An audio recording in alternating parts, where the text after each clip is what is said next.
Barangay Tubigan era pantalan dito era sementeryo adi didi.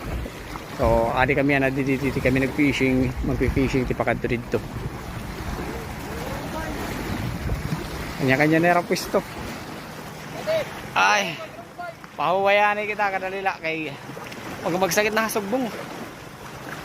Ay, baga nakakanapulo pala kita tikang kaninahan aga.